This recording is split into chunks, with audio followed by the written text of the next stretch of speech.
Hi friends, ഇന്ന് നമ്മൾ പറയുന്നത് പ്രതിലിപിയിൽ ഫസ്റ്റ് ടൈം യൂസ് ചെയ്യുന്ന ഒരാൾക്ക് വേണ്ടിയിട്ടുള്ള കാര്യങ്ങളാണ് പറയുന്നത്. അപ്പം ഓൾറെഡി അറിയുന്നവർ ജസ്റ്റ് ഈ വീഡിയോ സ്കിപ്പ് ചെയ്തേക്കുക. അറിയാത്തവർക്ക് വേണ്ടിയിട്ടാണ്. നമ്മൾ പ്രതിലിപി ഓപ്പൺ ചെയ്യുമ്പോൾ തന്നെ ഫസ്റ്റ് ഹോം പേജ് ഇങ്ങനെയാണ് കാണുന്നത്. ഒരുപാട് സ്റ്റോറീസ് അവിടെയുണ്ട്, ഒത്തിരി പേരുടെ. അതുപോലെ തന്നെ പല പല വിഷയങ്ങളുമായിട്ട് ബന്ധപ്പെട്ട്, അതായത് ലവ് സ്റ്റോറീസ് ആയാലും ഹൊറർ സ്റ്റോറീസ് ആയാലും അങ്ങനെ പലതും ഉണ്ട്. അതുപോലെ ലെഫ്റ്റ് സൈഡിലായിട്ട് ഹോം പേജിൽ കാണുന്നത് നമുക്ക് ആപ്പിൽ ലാംഗ്വേജ് സെലക്ട് ചെയ്യുന്നതിന് വേണ്ടിയിട്ടാണ്. അതായത് അത് ഓപ്പൺ ചെയ്യുമ്പോൾ കാണുന്ന ഈ ലാംഗ്വേജിലെല്ലാം നമുക്ക് സ്റ്റോറീസ് അവൈലബിൾ ആണ്. സോ ഞാൻ മലയാളമാണ് ചൂസ് ചെയ്തിരിക്കുന്നത്. അപ്പം നമുക്ക് മലയാളം സ്റ്റോറീസ്, തമിഴ്, ഇംഗ്ലീഷ് ഏത് വേണമെങ്കിലും ചൂസ് ചെയ്യാം. ദെൻ അതുപോലെ തന്നെ നമുക്ക് അതിന് മുകളിലായിട്ട് തന്നെ സെർച്ച് എഞ്ചിനുണ്ട്. അവിടെ നമുക്ക് ഏത് സ്റ്റോറിയാണോ വേണ്ടത്, സ്റ്റോറിയുടെ പേരാണ് നമുക്കറിയാവുന്നെങ്കിൽ സ്റ്റോറിയുടെ പേര്, അല്ല രചയിതാവിൻ്റെ പേരാണ് അറിയുന്നതെങ്കിൽ രചയിതാവിൻ്റെ പേര്. ഇനി നമുക്ക് ഏതെങ്കിലും പർട്ടിക്കുലർ ആയിട്ടുള്ള ഒരു ടോപ്പിക്കിനെ ബേസ് ചെയ്തിട്ടുള്ള സ്റ്റോറീസാണ് വേണ്ടെങ്കിൽ അങ്ങനെ അത് നമുക്കവിടെ സെർച്ച് ചെയ്യുന്നിടത്ത് സെർച്ച് ചെയ്യാൻ കൊടുക്കാം. അപ്പോൾ നമുക്ക് താണ്ടെ ഓട്ടോമാറ്റിക്കായിട്ട് അവിടെ നമ്മൾ സെർച്ച് ചെയ്യാൻ കൊടുക്കുമ്പോൾ തന്നെ അതുമായിട്ട് റിലേറ്റഡ് ആയിട്ടുള്ള റിസൾട്ട്സ് വരും. അപ്പോൾ ഒരേ പേര് തന്നെ പല സ്റ്റോറീസും കാണും. അതിൽ നിന്ന് നമുക്ക് വേണ്ടത് നമുക്ക് സെലക്ട് ചെയ്തെടുക്കാവുന്നതാണ്. ദെൻ അതുപോലെ തന്നെ നമ്മൾ ഹോം പേജിൽ വരുമ്പോഴത്തേക്ക് മുകളിലായിട്ട് ആ റൗണ്ട് ഷേപ്പിൽ കാണുന്നത് ഓരോരുത്തരുടെ സ്റ്റോറീസാണ്. അതായത് ഓരോ രചയിതാവും അവരുടെ പുതിയ പുതിയ പാർട്ടുകൾ വരുമ്പോൾ, ഓരോ എപ്പിസോഡ്സ് വരുന്ന സമയത്ത് അവർ ഓരോ പാർട്ടിലെയും കുറച്ച് ഭാഗങ്ങൾ സ്റ്റോറിയായിട്ട് പോസ്റ്റ് ചെയ്യാറുണ്ട്. അതാണ് ഈ മുകളിലായിട്ട് കാണുന്നത്. നമുക്കതിൽ തന്നെ പ്രൊഫൈലിലേക്ക് പോയി കഴിഞ്ഞാൽ ഡയറക്റ്റ് ആ സ്റ്റോറി പോസ്റ്റ് ചെയ്ത ആ ഒരു രചയിതാവിൻ്റെ പ്രൊഫൈലിലേക്ക് പോകണമെങ്കിൽ അങ്ങനെ പോകാം. അല്ലാന്നുണ്ടെങ്കിൽ താഴെ വായിക്കൂ എന്ന് പറഞ്ഞൊരു ഓപ്ഷൻ ഉണ്ട്. അതിൽ ക്ലിക്ക് ചെയ്താൽ നമുക്ക് സ്റ്റോറിയുടെ ഡയറക്റ്റ് ആ പാർട്ടിലേക്കും പോകാൻ പറ്റും. ദെൻ അതിന് തൊട്ട് താഴെ എഴുത്തിൻ്റെ ഡാഷ്ബോർഡ് എന്നും പറഞ്ഞ് കാണുന്നത്, അത് ഓപ്പൺ ചെയ്ത് കഴിഞ്ഞാൽ നമുക്ക് കാണുന്നതാണ് ഈ എൻ്റെ പ്രൊഫൈലിലുള്ള, അതായത് എൻ്റെ ഇതുവരെയുള്ള കണക്കുകൾ, എത്ര വായനക്കാർ, എൻ്റെ ശരാശരി റേറ്റിംഗ് തുടങ്ങി, അതുപോലെ തന്നെ എൻ്റെ ആകെ റിവ്യൂസ്, അതൊക്കെയാണ് അതിൽ കാണുന്നത്.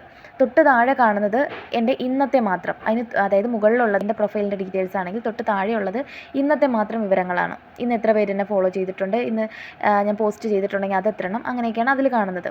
പിന്നെ അതേപോലെ തന്നെ അവിടുന്ന് തന്നെ നമുക്ക് ഏറ്റവും ടോപ്പിൽ നിൽക്കുന്ന, ഈ വീക്കിൽ അല്ലെങ്കിൽ ഈ മന്തിൽ ടോപ്പിൽ നിൽക്കുന്ന ഓരോ വിഭാഗത്തിലും സ്റ്റോറീസ് എഴുതിയിട്ടുള്ള ഏത് ടോപ്പ് രചയിതാക്കൾ ഏതൊക്കെയാണെന്ന് നമുക്ക് അവിടുന്ന് കാണാൻ പറ്റും. നെക്സ്റ്റ് ഹോം പേജിലേക്ക് വന്നിട്ടുണ്ട്. അവിടെ ഒരു സ്റ്റോറിയുടെ തൊട്ട് താഴെ കാണുന്ന ആ 78 മില്യൺ അങ്ങനെ കാണുന്നത്, അത് ആ ഒരു സ്റ്റോറിയുടെ വായനക്കാരും, അതിന് തൊട്ട് മുകളിൽ കാണുന്നത് അത് എത്ര റേറ്റിംഗ് ആണെന്നും തുടങ്ങിയ കാര്യങ്ങളാണ്. അതുപോലെ തൊട്ട് താഴെ ഈ കാണുന്നത് തിങ്കൾ, ബുധൻ, വെള്ളി എന്ന് പറഞ്ഞിട്ട് ഓരോ സ്റ്റോറീസിൻ്റെയൊക്കെ ആയിട്ട് പുതിയ പാർട്ട് വരുന്നു എന്ന് കാണിച്ചിരിക്കുന്ന ഓരോ രചയിതാക്കളും ഇനി വരാൻ പോകുന്ന ദിവസങ്ങളിൽ അവർ ഷെഡ്യൂൾ ചെയ്തിട്ടിരിക്കുന്ന ഓരോ രചനകളെ പറ്റിയിട്ടുള്ള ഡീറ്റെയിൽസ് ആണ്.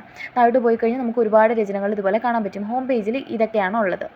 ഇനി നമുക്ക് ലൈബ്രറിയിലേക്ക് പോകാം. ലൈബ്രറി എന്ന് പറയുന്നത് നമുക്ക് സ്റ്റോറീസ് പിന്നീട് വായിക്കണമെന്നുണ്ടെങ്കിൽ നമ്മൾ ലൈബ്രറിയിൽ എടുത്തിടുന്നത്, അല്ലെങ്കിൽ നമ്മൾ വായിക്കുന്ന രചനകൾ ഈ ലൈബ്രറിയിൽ നമുക്ക് കാണാൻ പറ്റും. മുകളിലായിട്ട് നമ്മൾ വായിച്ച രചനകളുടെ ആ ഒരു ഹിസ്റ്ററിയും എടുക്കാൻ പറ്റും.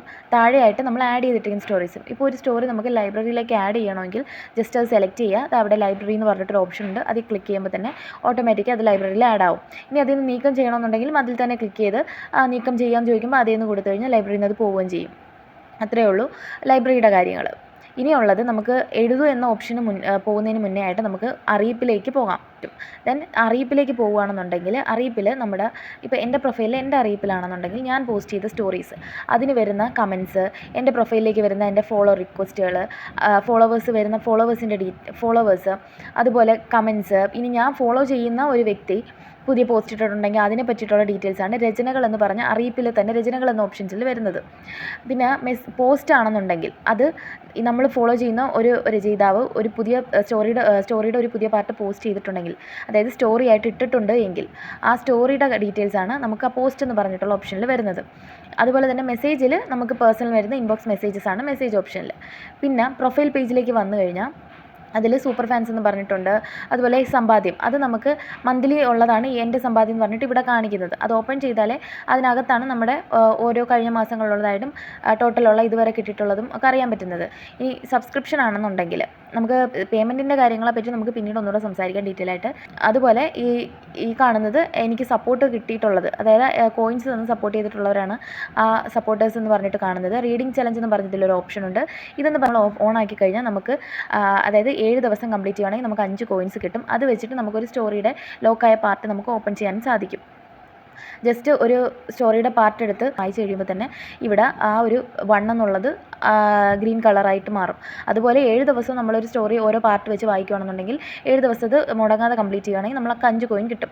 അപ്പം ഒരു പ്രീമിയത്തിൽ കിടക്കുന്ന ഒരു സ്റ്റോറി ആണെന്നുണ്ടെങ്കിൽ അതിൻ്റെ ഒരു പാർട്ട് ഓപ്പൺ ചെയ്യാൻ നമുക്ക് അങ്ങനെ ഈ 5 കോയിൻ നമുക്ക് ഉപയോഗിക്കാൻ പറ്റും. അല്ലാതെ നമുക്കായിട്ട് അത് എടുക്കാൻ പറ്റില്ല. അത് മറ്റൊരു സ്റ്റോറി നമുക്ക് ഓപ്പൺ ചെയ്യാനേ ഉപയോഗിക്കാൻ പറ്റും. അതുപോലെ 21 ദിവസം നമ്മൾ കണ്ടിന്യൂസ് വായിക്കുകയാണെന്നുണ്ടെങ്കിൽ നമുക്ക് 20 കോയിൻസ് കിട്ടും. ഇതാണ് റീഡിംഗ് ചലഞ്ചിൻ്റെ കാര്യങ്ങളെന്ന് പറയുന്നത്. ഇത് നമുക്ക് സ്റ്റോറി വായിക്കാൻ വേണ്ടി ഉപയോഗിക്കാനേ പറ്റുള്ളൂ. പിന്നെ നമുക്ക് ഈ ആപ്പ് ഷെയർ ചെയ്യുന്നതിലൂടെ നമുക്ക് കോയിൻസ് അങ്ങനെ കിട്ടും. പിന്നെ ഈ കാണുന്നത് എൻ്റെ രചനകളാണ്, ഞാൻ എഴുതിയിട്ടുള്ള സ്റ്റോറീസാണ്. ഇനി ഒരു സ്റ്റോറി എഴുതുന്നതിനെ പറ്റി പോസ്റ്റ്, അതുപോലെ ചാറ്റ് റൂം, ഇതൊക്കെ നെക്സ്റ്റ് വീഡിയോയിൽ പറയുന്നതായിരിക്കും. വീഡിയോ ഇഷ്ടമായ ലൈക്ക് ചെയ്ത് ഫോളോ ചെയ്ത് കൂടെ കുടിക്കൂ.